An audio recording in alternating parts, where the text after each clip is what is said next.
Hello and welcome to the Turned On podcast. I'm Angelike Norrie, and my husband David and I have made it our mission to break the darkness by flipping the switch on the four most important areas of your life: in health, relationships, business, and in faith. And sometimes the light in the world and in your life can go dim, either from the intrusion of technology or simply because society is so driven by instant gratification. It's our mission to help people see that we're hardwired for connection and that the best things in life come when we turn on the light to see with new eyes the opportunity that exists just a flip away. So if you're ready to stir your spirit, open your eyes, and profit in all areas of your life, then let's get turned on. Here we go.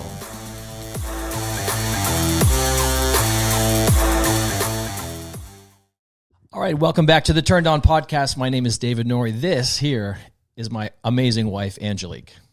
That's true. My name is Angelike. That's right. Yes. So back to you, David. Let me preface this. A lot of people say and do things for video and podcasts that's kind of politically correct, or it just sounds great, or they want to be nice and they want to puff up themselves. But Angelike and I have made a commitment, right, that we are not going to embellish. We're not going to sensationalize. So what I'm going to tell you to start off this podcast, which I think is going to be a very good podcast, is these are the real feelings. That we live in a world right now where people really, they want to sometimes go back to high school where everybody's in a clique. You like the same things I do. You're the same music. You're the same nationality, or you come from the same area. And so they go into these cliques, but we live in a melting pot. And we're going to talk today about how you can get ahead by saying yes to more things. Mm-hmm. Saying yes even when things make you nervous inside. Which I get nervous. Saying yes even when things scare you. Especially, this is for your young children, but this is just as much for you adults and for everybody in between. Wouldn't you agree? I would agree. He is the one that's helped me take more risks. There's actually a story behind you becoming a risk taker. Which one is that? There's a lot. Hell, I know. But David Zambrano. Well, your original story yeah, on how you learn to take risks. Now, here's the thing. Let me preface it. I'm not a risk taker. I'm a rule follower. I like preparation and framework and to, kind of color in the lines. That's me. David is the complete opposite.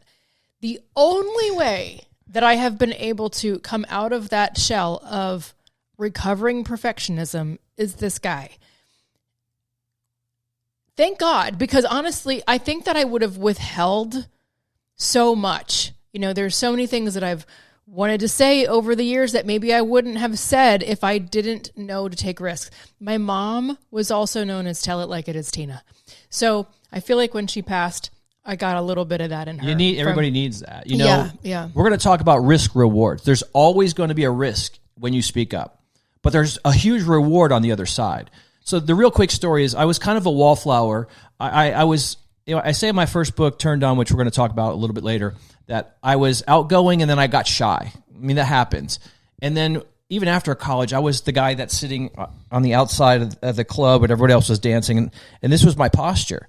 And my friend David, my roommate at the time, says, "Hey, David," he's like, "why aren't you in the circle of dancers with us? Why aren't you having fun?" He goes, "Everybody on the outside of that circle wants to be on the inside. They want to be the ones having fun."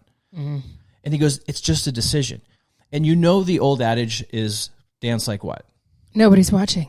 Dance like nobody's watching. So he literally said that. He goes, "Don't care about what anybody thinks. Get out of your head. Just have fun." So I literally took him up on that. Like, I literally went out and I got on the dance floor. I swear to you, this is not embellished at all. And I closed my eyes and I listened for the rhythm and I just started letting it move me. I started dancing and I kept my eyes closed and I was dancing and I felt it and I started moving in ways and I felt it and I started feeling it more and more and I was so into it. And literally like 2 minutes goes by, 3 minutes goes by, and I open my eyes and there's a whole circle around me. People like cheering me on and stuff. So this was like this big aha moment for me. Like, we have to take risks and we have to be ourselves. And this not only goes for the dancing part. He was known as Hip Hop Dave. I think it's important that we mention that because it wasn't like you weren't. I look like a hip hop? No, Dave? but you weren't. It wasn't like you weren't a great dancer. You ended up being a great dancer. So he because it was inside of me the whole time. Right. Let's relate this. There's something inside of you right now. If you're shy, Not talking about on the dance floor. If you're just shy in business, if you're shy in person, and you want to create more excitement in your life, you want to create greater connections, greater relationships, then you're going to have to say, I'm going to take a risk and get more outgoing, and then there's going to be a reward on the other side, yes? Okay, so I had moved from Miami to Tampa. My brothers and sisters were all older than me and married, and then my nephews were all too young. So here I am in this weird age, about 28 years old, and I stay home, and I stay home, and I stay home. And sometimes we act and we take a risk out of what? Necessity. Mm-hmm. Okay? So I'm like, you know what? I'm tired of staying home. I don't want to stay home anymore. If I have to go out by myself, I'll go out by myself. So I went out by myself to these hip-hop or other clubs, and I went out early because if I was going to have a drink or two, I'll be honest with you, then I wanted to make sure that I wasn't driving. So I would go early, dance, get it out of my system, and then by the time I left that night, I would be fine. So I would dance, and I would close my eyes, and I would dance, and I became really comfortable doing this. And eventually I met people. What do you know? When you take a risk and you do things and you're outgoing, you meet people. Now, I was outgoing by myself. So here's the funny part where Hip Hop Dave comes along. I meet some friends, and they're like, hey, we introduce you to people, and they introduced me, I think, to someone's parents. Like, this is Dave. I'm like, Dave, do I know Dave? And they're like, Hip Hop Dave. And they go, oh, that's Hip Hop Dave. So here I am going, wait a minute. I don't know about this nickname. You're calling me Hip Hop Dave. Why? And my friend said, well, before we knew you, we became friends with you. They're like, we walk into a club like, hey, there's that crazy hip hop guy dancing by himself. They would call me just hip hop. There's hip hop dancing by himself again. And eventually they attached me, Dave, to the name. So Hip Hop Dave, and it stuck.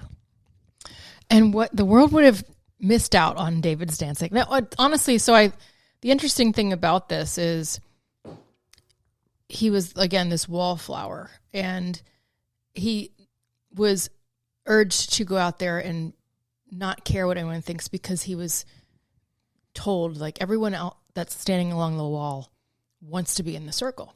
So let's relate this. Like, maybe you're watching other people live life. Maybe through social media, you're watching other people succeed in business. Maybe you're watching other people speak on a stage that you'd like to be on. Maybe you feel like there's something inside of you that you're withholding back.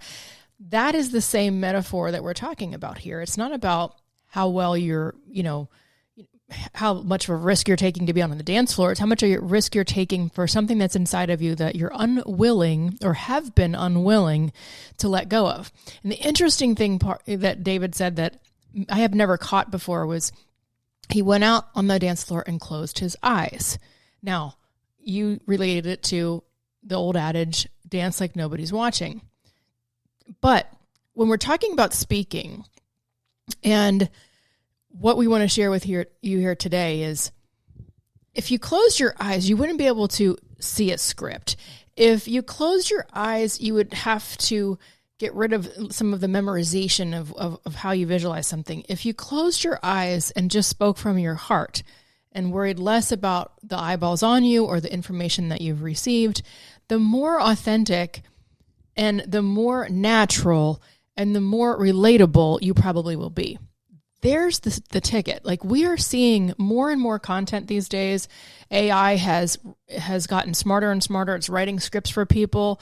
I mean, it's great to use as a tool for things, but it is not to ever replace you. It's not to ever replace you. And the thing is you're asking, well, if it can write better than me, then how am I not being replaced? Well, you're not going to ever be replaced because there's parts of your character and your personality and nuances and idiosyncrasies and your wheelhouse and the range that you have and your tonality and all the stuff that comes out when you are relating to people, because 80% of our communication is nonverbal. That's a lot. That's a high percentage. That means only 20% of what you're actually saying is what's sticking, is what's memorable. What's really memorable is how you made someone feel. And that comes through a lot of the things that we're going to be talking about today. And it's a great segue, because this is really about you. This is really about your growth. And it's really about us as a human race. We live in a melting pot. We do. We're seeing that more now than ever before. And what we're seeing is people have to learn how to connect with people that they don't necessarily have a lot in common with, or they think at first, and then connect in a way that makes us really comfortable. Because one of the things is when we ask questions, we become comfortable when we learn more about other people. So let's digress for a second.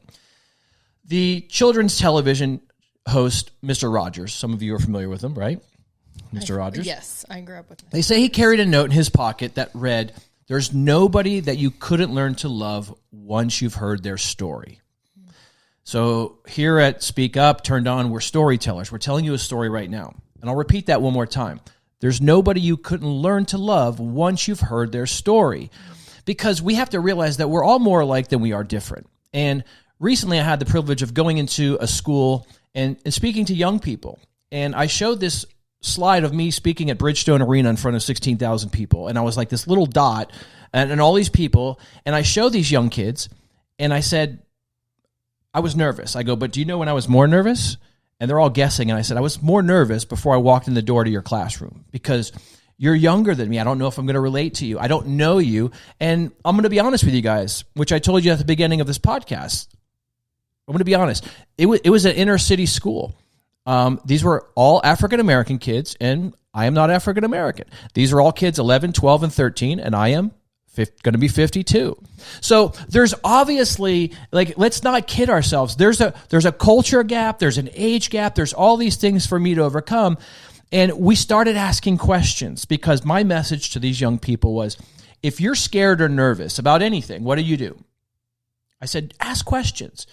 When you were a kid and you thought maybe there was the boogeyman was in the closet, you asked your mom, well, can you open the door? Mom, is it safe? Or you asked questions and you found out that, hey, it was just a myth, and we overcame a fear. And we do that same thing with people. We have to find out that we're more alike than we are different. So we're asking questions like, what's your favorite food? What's your favorite kind of donut? What's your favorite movie? And they did ask me what my favorite console was. And I was like, console? What do you mean? What do you mean console? And then I realized, oh my God, they're talking about gaming. So I'm like PS2, which was the last thing I had. And apparently I'm really old because they laughed at me. So PS2 is not relevant. But these kids were so eager to learn. And there was no really cultural difference. It was just, it's kind of stuff that's in our head that we make up. Yeah, we come from different backgrounds. Yeah, we're different races. Yeah, we're different ages. But we're human beings. And this is the message. And this is when it gets even cooler. The very next day, it's a total 180. I'm going to a Bible study that a neighbor asked me to. So here's the dichotomy here. It's still Christianity, but a different kind of Christianity, a different sect of Christianity, not the church that I go to. This was a room of all white people. I mean, all white people, and they're older than me by 20, 30 years. So think of that day before, and it's the same kind of thing. Will I relate to them? Will there be differences in our faith? Will there be differences in our ages? Will we be able to connect? And guess what? Both instances were great. So we see it doesn't matter age or race or any of that stuff. Both things were overcome by this fear, getting rid of the fear of unknown and talking. Imagine that we can get along with people in this fear of unknown by talking. And I'll ask you one more thing. Let's go somewhere else. Our friends here that we've met in Tennessee. Mm-hmm. Tell them. We talk about African Americans here, white here, young people here, older people here. Now let's go to another sect where we could dissect that. Around our age, children similar to our children's ages